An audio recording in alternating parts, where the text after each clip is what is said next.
Bonjour à tous, j'espère que vous allez bien. Aujourd'hui on va réaliser une galette des rois à la frangipane et à la framboise. J'avais gardé des petites framboises de mon jardin que j'avais congelées, donc c'était l'occasion de les utiliser. Et avec la frangipane, ça va très bien. Ici on part sur une pâte feuilletée classique. Pour la pâte, il vous faut un mélange de farine T45 et T55, de l'eau froide, du beurre mou, du sel, et du beurre de tourage. Si vous n'en avez pas, vous pouvez par exemple utiliser du beurre AOP Charentes-Poitou que vous trouvez en supermarché. Je dépose dans le bol du robot la farine, le sel et également le beurre qui est bien mou. Je vais commencer à mélanger au crochet et petit à petit je vais ajouter l'eau froide. Le but ici ce n'est pas de trop mélanger, sinon votre pâte va être trop élastique.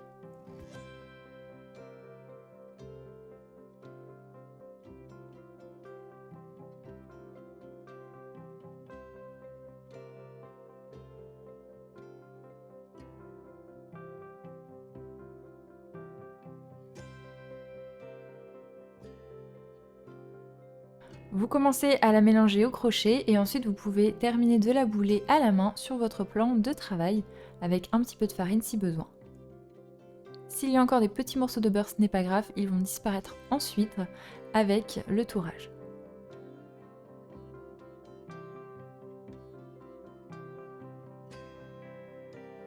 Je boule la pâte et je la réserve dans le bol. Je dessine une croix au centre, je la filme, je la laisse reposer 30 minutes à température ambiante, je la couvre bien. En attendant, on va préparer le beurre de tourage. Ce qui est important, c'est qu'il ait la même texture et température que votre pâte. Donc je vous laisse regarder, je mets du papier cuisson pour former un petit carré rectangle qui se glissera au milieu de la pâte. Et ensuite, on tape avec le rouleau à pâtisserie pour le détendre et le ramollir.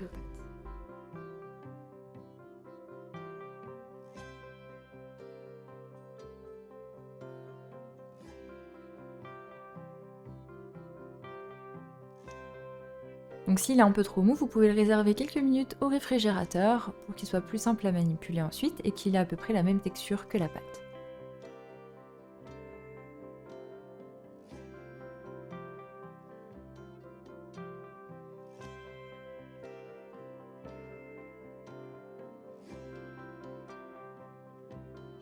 Au bout de 30 minutes, vous allez pouvoir abaisser la pâte qui a reposé en rectangle. Le but c'est que le rectangle de pâte soit 2 fois plus grand que le rectangle de beurre, tout simplement, pour l'envelopper. Je vous laisse regarder les images, ce sera beaucoup plus parlant.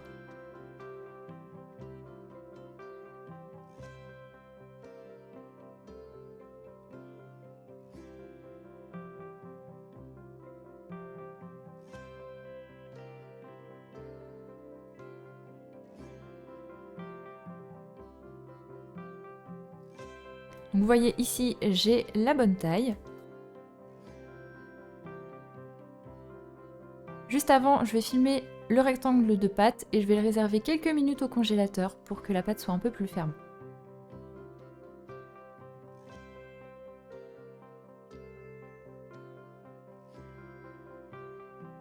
On a maintenant la pâte et le beurre qui sont à même température et même texture. Je vais pouvoir envelopper le beurre dans la pâte. Il faut vraiment qu'il soit bien enfermé.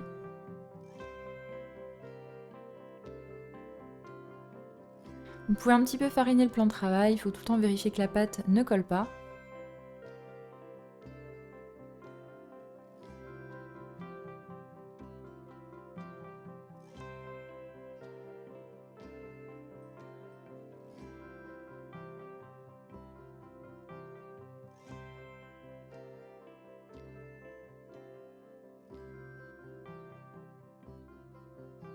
Ensuite, je vais pouvoir étaler la pâte dans la longueur.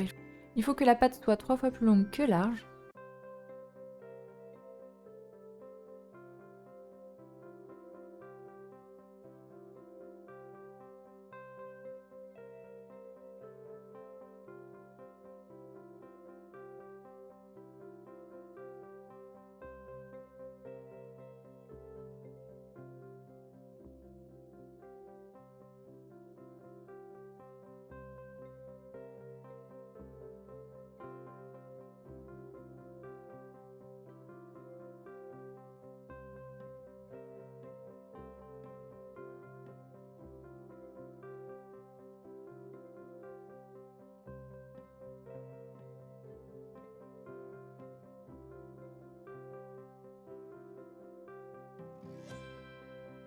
Une fois que vous obtenez ça, vous pouvez couper un petit peu les extrémités et ensuite on va réaliser un tour simple, c'est-à-dire qu'on va plier la pâte en portefeuille. Ce qui est important, c'est de bien enlever la farine à chaque fois.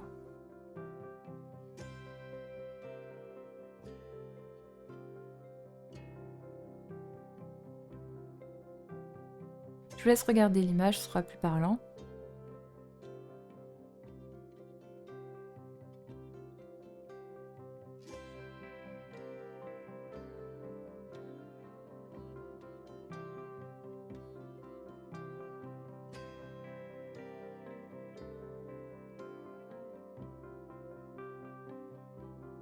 Et voilà, j'ai réalisé un tour simple. Je vais en réaliser un deuxième tout de suite. Donc je tourne la pâte d'un quart de tour à droite. Et encore une fois, j'étale pour que la pâte soit 3 fois plus longue que large.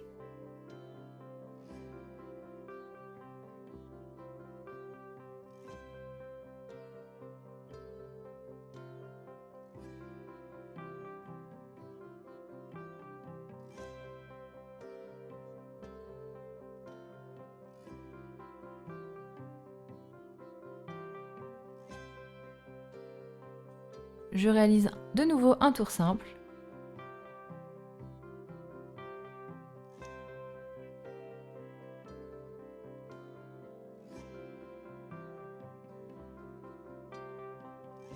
Je filme bien la pâte et je la réserve 30 minutes au réfrigérateur. Vous allez réaliser cette étape encore 2 fois avec encore une fois 30 minutes de repos au réfrigérateur entre chaque. Donc au total, vous allez avoir 6 tours simples.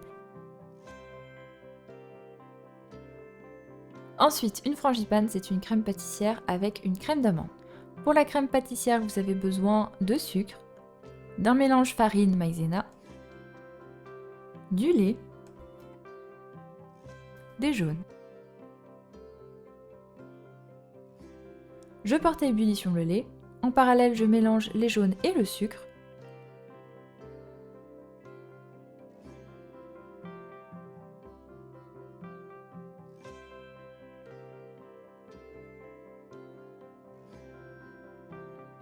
J'y ajoute la farine et la maïzena. Je mélange de nouveau. Lorsque le lait arrive à ébullition, je vais pouvoir le retirer du feu. Je vais le verser sur la préparation, bien mélanger, et je retransvase le tout dans la casserole. Cette casserole, je la remets sur feu doux tout en mélangeant. Et petit à petit, la crème pâtissière va se former, va épaissir. Donc je mélange jusqu'à ébullition. Ensuite, vous pouvez réserver la crème pâtissière, la filmer au contact et la mettre au réfrigérateur pour la refroidir rapidement.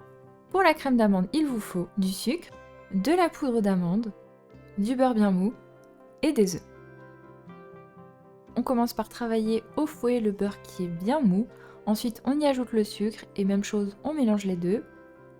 On crème.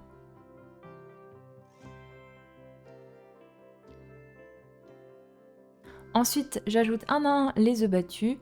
Je mélange, mais le but n'est pas de fouetter trop longtemps, sinon votre crème va gonfler à la cuisson.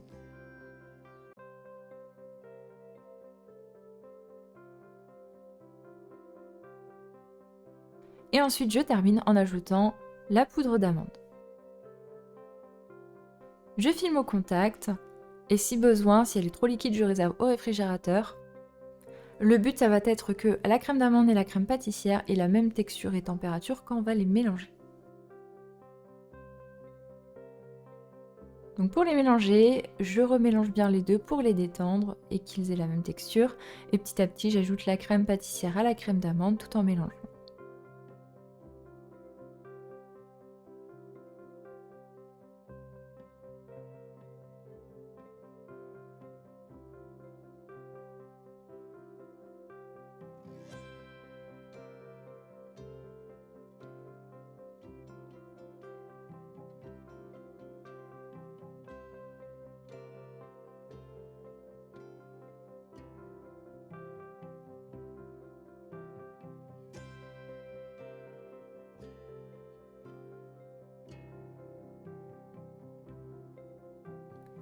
Et voilà, on obtient une frangipane.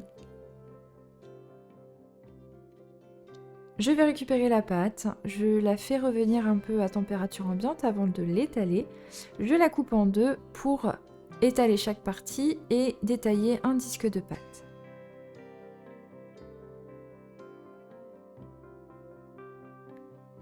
J'ai utilisé un cercle à tarte d'environ 22-24 cm de diamètre. Il faut que la pâte soit d'environ 3 mm à 4 mm d'épaisseur.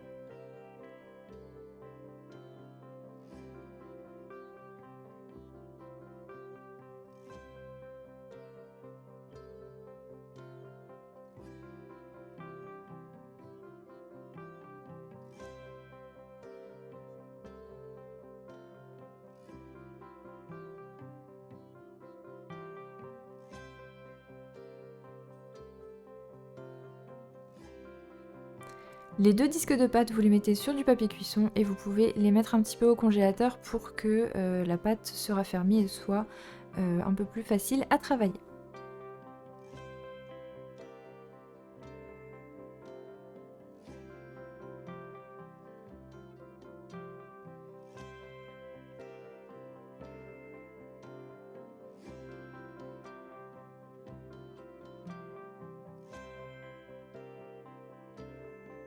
Maintenant, il vous faut également les petites framboises, un œuf battu pour la dorure,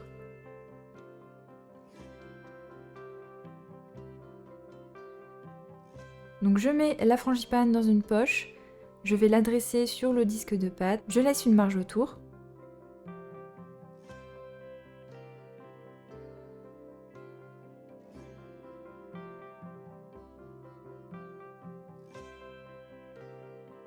Ensuite, je dépose des morceaux de framboise un petit peu partout.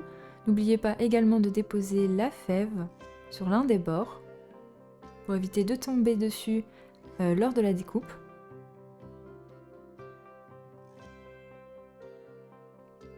Je remets un petit peu de frangipane.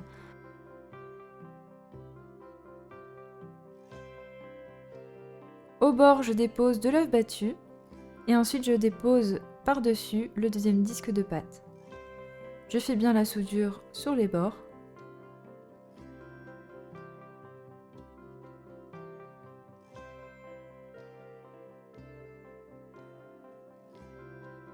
Vous pouvez laisser les bords comme ceci ou alors faire les petits effets des petites vagues comme je le fais ici, avec le dos d'un couteau ou quelque chose qui ne coupe pas. Je dore la pâte et je réserve au réfrigérateur.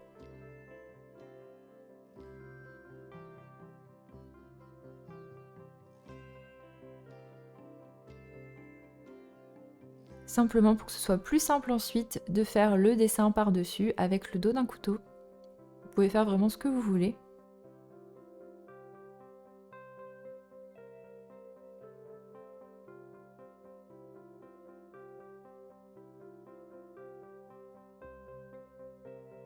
Et ensuite j'enfourne environ 50 minutes dans un four préchauffé à 180 degrés. Pensez à tourner la plaque en cours de cuisson. Pendant la cuisson, vous pouvez préparer un nappage neutre ou un sirop pour le déposer au-dessus de la pâte à la sortie du four. La cuisson est terminée, je réserve la galette sur une grille. Je dépose tout de suite le sirop par-dessus lorsqu'elle est encore chaude et ensuite je la laisse refroidir. Et voilà, la recette est terminée, j'espère qu'elle vous plaira. Si vous voulez d'autres recettes de galettes des rois, eh bien il y a une playlist spéciale sur la chaîne. Je vous remets le lien dans la description de cette vidéo.